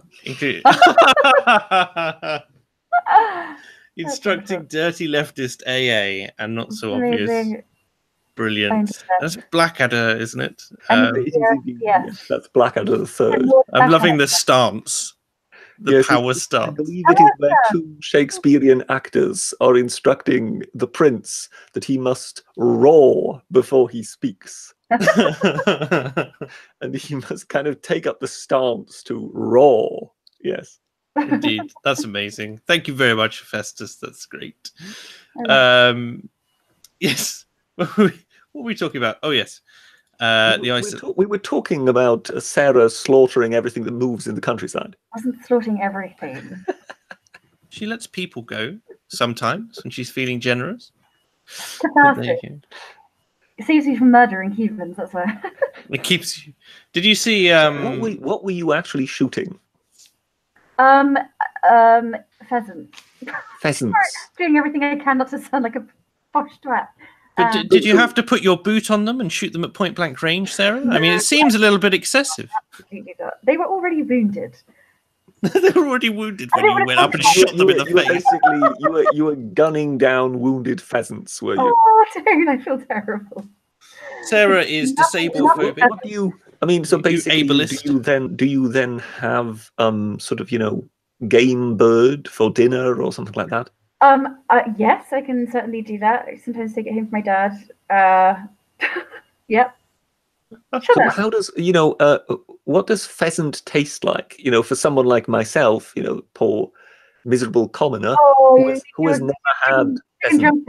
Please don't tell me it's like chicken, because if it is, what's the point? It's not. It's like more like. It's more gamey, isn't it? Duck. It's more like duck. A little bit fatty. I don't use it frequently, though. It's more the duck is quite fatty, is it not? Yes. Yes, it's leaner than duck. But I mean, I'm just to clarify, I'm not I'm not living the life of. So is pheasant to duck what turkey is to chicken in terms of texture? That reminds me of the 11 plus that does. Sorry, say it again? I said is pheasant to duck what turkey is to chicken? Being a leaner. Yes, I think so. So a slightly lighter meat. I don't think I want to be clear about that. You do realize now that everybody listening is getting the impression that you are living the life of Lady Mary in Downton Abbey. Oh well, I'm happy to give off that impression. Oh, she's a complete bitch anyway. Maybe more like Bertie Wooster. I don't know. No, you can't have my role. I'm not having a Noria Glossop. Matchstick has donated $2. It says Sarah the Pheasant Slayer. If anyone from the deep lore is here, the only claim I can lay there is that I've had a pheasant walk past me. Oh. So that is how non-threatening I am. Indeed.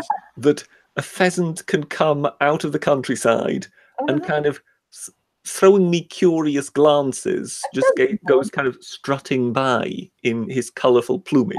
Oh, probably shot it that afternoon. Staff Sergeant Sniper says, "You really shouldn't make the good shot mad." It's like she's still got those her ammunition with her. Harry, I was wondering whether I should have retweeted that particular tweet of Sarah's to Irate Bear and said, "The lady has borrowed the elephant gun for the afternoon." You would understand. Is that likely to get me in trouble? Sorry? Is that likely to get me in trouble? Well, no. You see, with Irate Bear being a bear, I have had a sort of a running joke with him that I've always got an elephant gun handy should he come too close. I see. I mean, I believe I even went as far as to specify that it is a Wesley Richards Nitro Express. Yikes! Oh my. Just for anybody who wants to Google that, it's quite an impressive thing. So the George Orwell of his Burmese days. Keeping an elephant. Scruton has said, "I wish to protect Sarah's feminine honor." You're going to have your honor protected here, Sarah. What's he going to Culling animal populations does not exclude her from being a good waifu. Oh, thank you so much. Very sweet there. The Harry channel says it's refreshing to see a stream where the ads next to the articles aren't all anime catgirl figurines. But he's been frequenting too many of these streams there. Oh, I tell you what, these adverts. And Tim Cornish, on topic, as always, says, "I'm guessing young males are a large percentage of occupants, disproportionately, to use progressive parlance, Kernow ho."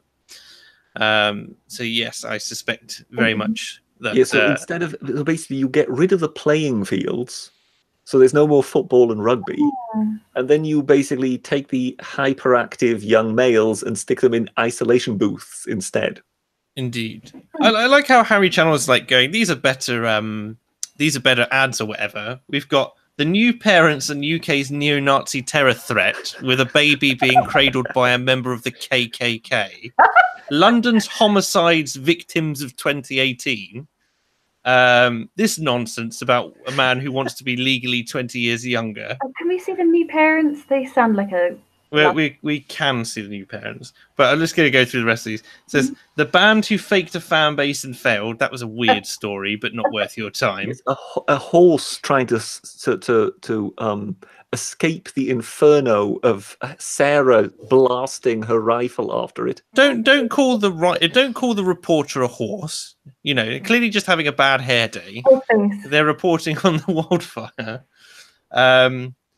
Let me see. Tabloid nonsense. Untangling the tuition fee knot and how I chose an outfit for my stillborn baby, which is very, I would say. So it's between that and anime catgirl figurines or whatever it is. Yes, I don't know. Catgirl figurines suddenly sound very uplifting. Yeah. Yes, or at least relatively harmless. You know. But there you go. But apparently, so the BBC have been investigating these isolation rooms, and it turned that basically it's almost entirely special needs kids, children with autism and ADHD, right, who are not going to do well in that environment at all. Like one school had 5 isolation rooms permanently staffed at a cost of 170 grand a year. Like, where are they? I thought schools were struggling to buy glue and, paper. Grief. And 2 schools had a bathroom as part of the facility, don't allow the pupils to leave all day. So they can't go to the bathroom, they don't go out to play, they're locked in a room. What kind of sick people are this? Yeah, that's terrible. Grief. Anyway, there we go. So there's some pushback from the schools claiming that pupils are exaggerating and they'd never put them in booths for 5 days, and so on and so forth. What do you keep chuckling? What have we missed? Yes, the Harry channel has just tweeted. Yes, feast your eyes. Let's get this one up, shall we? The share function. I love that. The new Avengers. Why am I your crotch? I don't know. You're standing in front of me. I don't know. That's actually really good. You're actually your ears are there as a rest if I my arms get tired or I need to steady my aim. Apparently, there you go. Steady your aim. Actually, really cool. That's a little too good. You feel quite disturbed now, you know. I sort of wish I was holding the gun, but you. Maybe you could change them around, Harry Channel. We'll have I'll be in front and so on and so forth. But no, thank you for that one. That's great. How did they do that so quickly? Oh, they're very good. Lesson in how to meme. You'd be surprised how many members of both Maya and AA's audience have the individual headshots to hand, you know, saved in a specific folder for just such an occasion. Which they do it. I'm so impressed. They're great like that. I'm just thinking of cut and paste on Paint. I presume it's not that. Well, I don't know. It could be Paint 3D, could be Photoshop, but there you go. What we're going to look at? Oh, yes, the neo-Nazi parents. The new parents and the neo-Nazi terror threat. 3 people, okay, 3, have been convicted of belonging to a banned neo-Nazi group, National Action. These people were found guilty, which was prescribed under anti-terror laws after it celebrated the murder of Joe Cox. I've just remembered, I saw this story earlier, and apparently the gentleman on the right had previously attempted to convert to Judaism. Yes, he had. Yes, I'd heard that too. How strange. How peculiar. I take it that didn't work out. Apparently not. But if that one Jew in the lobby of the synagogue hadn't said that one thing to him, he wouldn't be where he is now. You know, one mean comment is all it takes. Stop bullying. Turns people in. But grief. Oh, this is instant demonetization, but there you go. Worth it. Absolutely. It appeared to be a normal home. Little did we realize the home itself, the house itself, had been infected and possessed Nazi tendencies. The porch was in a mustache shape. The property in a quiet Oxfordshire town was occupied by a couple who welcomed their first child into the world. Neighbours saw the pair taking their... I love how, like, it's all dramatic. Neighbours sometimes saw the pair taking their baby out in a pram. Bum, bum, bum. It wasn't like a Panzer pram or something, was it? The male who often dressed in combat trousers, so Jamie Oliver. Oh, yes. Oh. Or, to be perfectly honest, anyone who frequents, you know, any surplus store, worked as a security guard. The woman was a part-time wedding photographer and worked until recently closed shop. But they had created a disturbing world. Look at the pillows. Oh Lord! Can you imagine sitting down? Isn't there actually some festival, some religious festival in Spain where they dress like that? Yes. When I went to Salamanca for a conference a few years ago, I remember stepping out of. It's a religious Holy Week or something. Yes, I think it is. Yes, they were all dressed like this in purple, I think. And it looks very much sort of Ku Klux Klanish.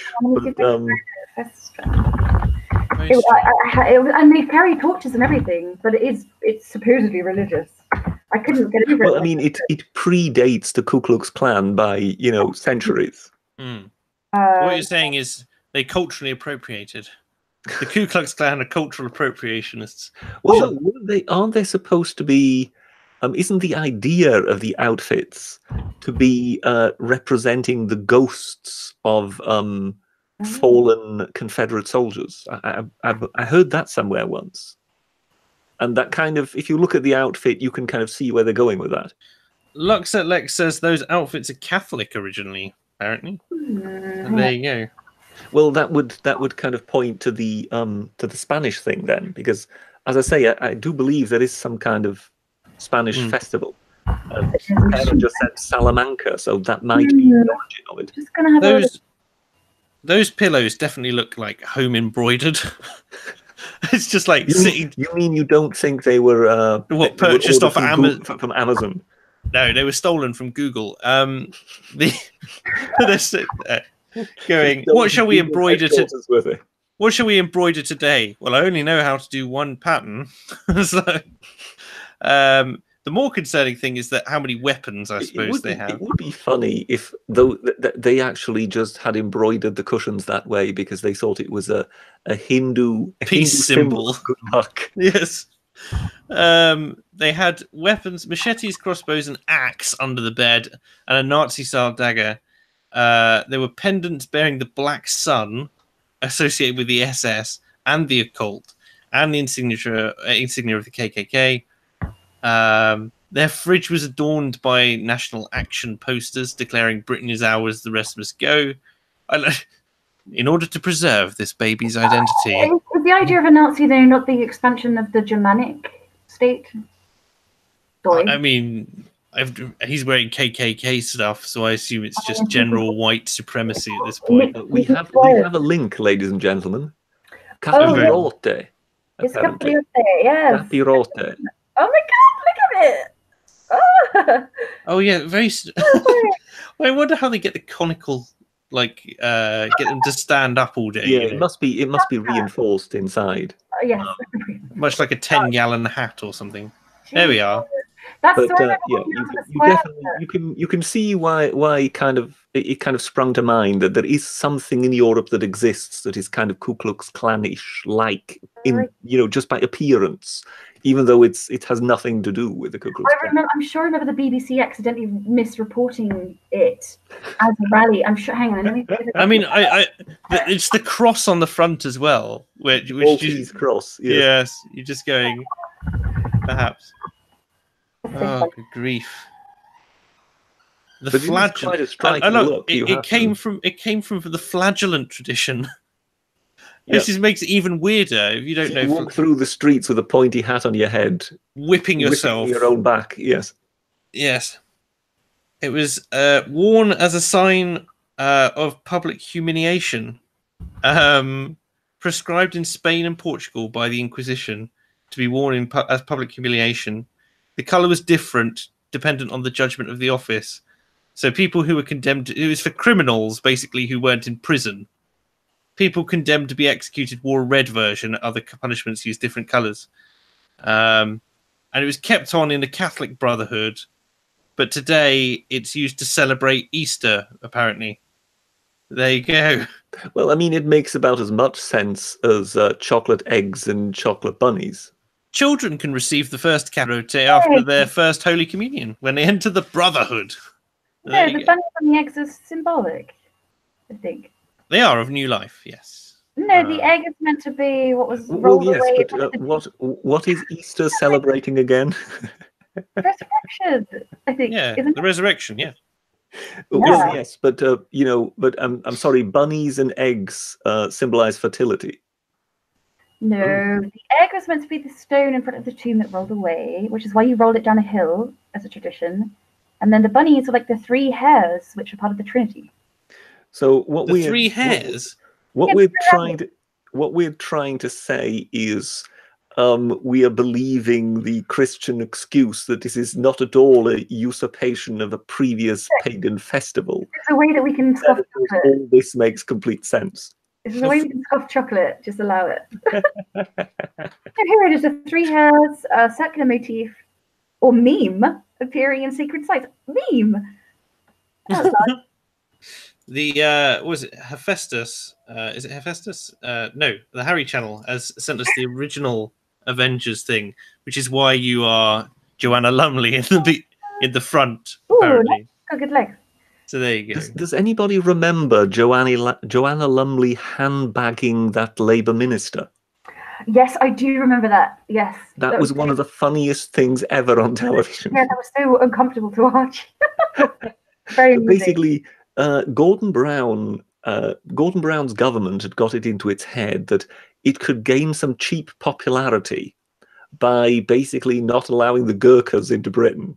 You know, basically the people who had served in the Gurkha regiment would not be able to retire in Britain. Yes, I recall. And Joanna Lumley kind of became the figurehead of the movement against that, saying, hang on a moment, they have served in the British Army. The Gurkhas are actually highly respected by the British public. Yes. And you're telling us they're not going to allow to settle here after they've finished their military service? Mm.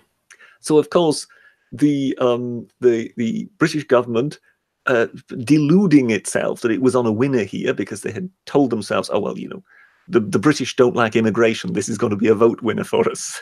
Oh, God. It kind of showed how much they understood the immigration issue, if you know what I mean. Very embarrassing. But eventually, Joanna Lumley kind of ended up in a meeting with the minister, and the two of them came out, and you could clearly see that he was under that much public pressure. He had caved. And they came out, and she basically sort of towered over him as he had to kind of state the changed British position. And I think at one point there was even something that wasn't clarified yet. And he kind of needed to kind of almost look at her and say, oh, yes, yeah, we'll get back to you on that. As in sort of... And she was urging him, wasn't she? It was sort of a headmistress kind of who, basically had some errant schoolboy, and it was fantastic. It was amazing. There you go.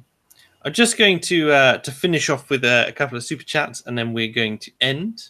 I'm going to worthlessly shill some Britisher merch in a second as well.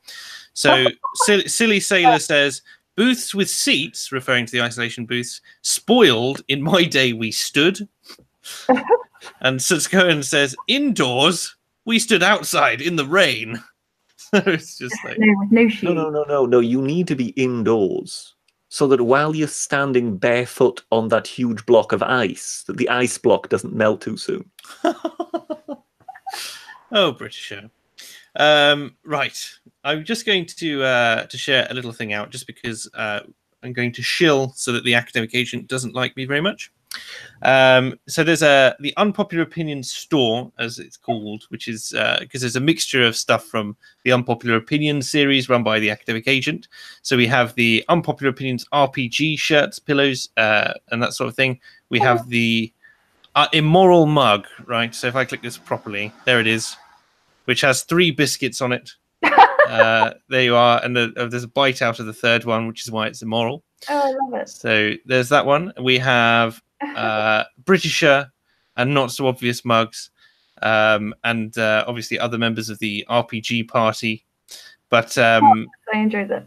We're having a little competition at the moment to see whether or not anyone actually is interested in this merch or anything like that. Well, you see, we should introduce a Zarathustra mug. Yes, I will. Her graphic designer has never actually been given the job yet of coming up with an avatar. Indeed. I know. I will get in contact. I don't have a channel there. I mean, I don't know if I feel like I'm wasting his time. So we shall see. I believe you do have a channel, don't you? Didn't you go over 1,000 recently? Hey, did I? I recall hearing. I don't. Oh no, that was followers on Twitter. Let me see. Followers on Twitter. Daughter of Albion has 726 subscribers. Yes. Are you kidding? That's just No. V's channel. I didn't even release anything. From this one video she did called Gypsy Thug Life. I can't tell you how many private messages I've had about that video. But there we go. I'm making it. But there we go. So there's a competition over that. Sutzkoen has jumped in and says we have our ice outdoors anyway. To you, Bridger.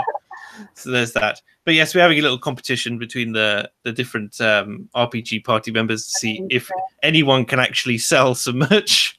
I feel that Britisher will sell a mug. Is there not yes, we've had one person has bought a Britisher mug. So he will be being paid his profit margin on that one at some point. Yeah, he's pocketing this. So of course, all the profits go to individual people. I'm not pocketing the whole lot of this, but just in case you're interested. Oh, you started the store. At the behest of the group. So there we go. Very cool. But I think I'm going to bring it to an end there. Thank you very much for joining me. My guests this week have been Daughter of Albion, Zarathustra. Sarah, thank you for coming on. Thank you for having me. Good night, everyone. And the ever-present Britisher. Thank you for coming on, sir. Toodle pip. Good night, everybody, and thank you very, very much for watching, and take care.